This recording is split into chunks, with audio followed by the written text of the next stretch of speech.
Umushikiranganje wo gushikirana agateka kazi na muntu imibano n'iterambere ridakumira Imelda Sabushimike yaragendeye intara ya Ngozi kuri uyo wa kane igenekezo ya 26/02/2023 kugira ngo yumvirize ibibazo vya bene gihugu.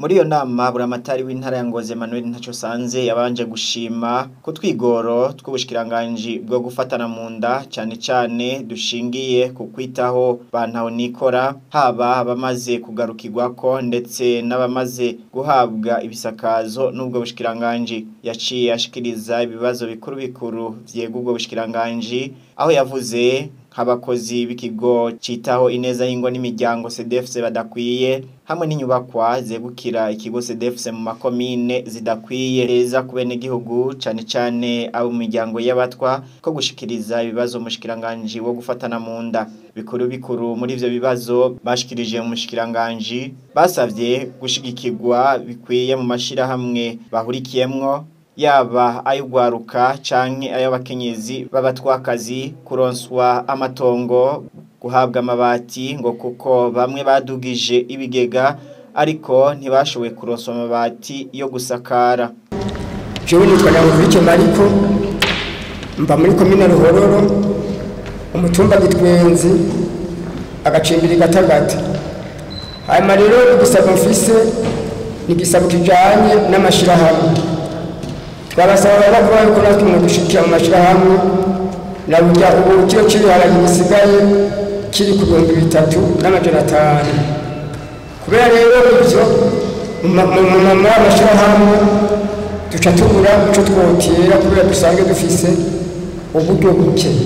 Ni gisaba kijanye nuko mu dushikira mu bijanye n'amatongo na burya na kare atamatongo twebwe dufise hari usanga bavuga ngo batiye basoma tungo ngo baca bayaki ariko nibaza ko ivyo igihe Imana yabasize bakoresha mu katuronsa ndibaza ko nta mutwe wose wakurya itongo ico nico gisomera n'ifise nakoze Imana baheza nyakuba mushikiranganje ndibuka ko muri 2020 hari mu kwezi kw'icenda twaramutse Bujumbura mu nama twari twarashikiriza ikibazo kijanye n'amatongo nyakubahwa aha bavuga ko twebwe baduha amatongo bica tuyarya ahubwo nta nawe dufise kugira twitwe abasanga butaka mu dudodoro nyakubahwa ko amaze igihe abivuga mu dushikiriza ubutaka natwe tubona aho turima natwe twigishe kurima nk'abana natwe tumva mu mitere baza kutwigisha kurima kuko ingufu turazifise muzoba mukoze. Twebwe amatongo dufise ni metero zike zibaho dufise mwaho nyene twubatse inzu nitubwira aho kurima imboga mw'iki gihe cy'ubuzima buzihinje tubona inzara ibintu bigenda birahindagurika. Mu nyishu yatanze kubijanye no kuronswa amatongo umushikiranganje wo gushikirana yamenyesheje ko ico kibazo bagifise mu ntoke na kubijanye no kuronswa amabati Imelda Sabushimike yavuze ko inzu zimaze kubakwa bagiye kwihutira kubaronsa ibisakazo ngo kuko basanze ari kibazo gihanza bene gihugu babatwa mu gihugu cyose. Byamaye gushigikira amashira hamwe ivy'amatongo nibaza ko muwa musanzwe mubizi twarahawe intumbero yuko dufashanya n'abandi bashikiranganje babiri kugira ngo turabe yuko abantu badafite amatongo boyaronka. Ico ni gikorwa turiko nibaza ko ntaco hari cyo ngarukako na wa wundi yavuga ko babuze impapuro z'amatongo twibaza yuko muri ritunganywa rishasha ngira ngo hazoca haba umuco w'ingene ibintu byose byogenda kuko muravuga ati mufise amakenga leta izobaka amatongo bisanzwe ibintu byose hajya n'ibya leta naho ryo barigi wawe waguze canke ry'umuryango leta ngira ngo ikene gukorera aho hane igikorwa ifume guhimbuza ubukiro mugo urashobora kuhava. Rero nkavuga nti hatari umuntu yadukije ngo azababwira ati nimuva aho hantu iyo leta mvyeyi iri kwirondera n'ubundi ko abantu bose baronka amatongo siyo yo cihezize ngo ngo mviraho ivuze ati vaho ibatunganije ukundi kuntu gacuronka ahandi ivyo navyo urumva ari nk'ikintu gifise inyungu ku bene gihugu benshi ntushobora guharira.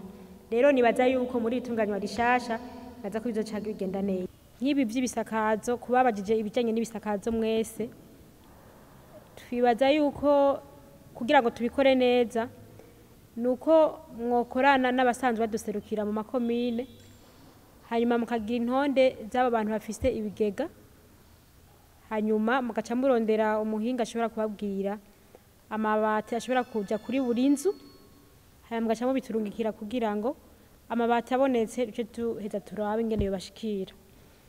Ubu ndiko ndavuga bino uno munsi nta mabati dufise, mugabo turizeye yuko ashobora kuboneka mu misi mikeyi.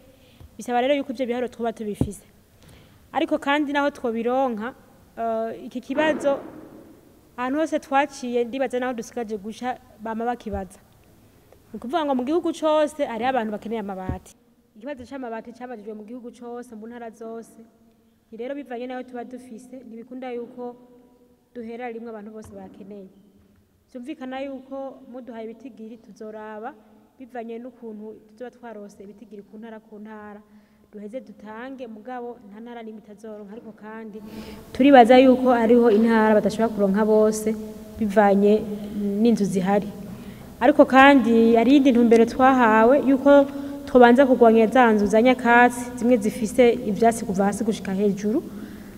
Nibaza ko naco nyene mu gikorerako abajejwe intwaro nasanzwe baserukiye ubushikiranganji bwacu, kugira ngo noneho nibaza ko mwana bihejeje kubiturungikira mu vyo twihutira ico kirimwo.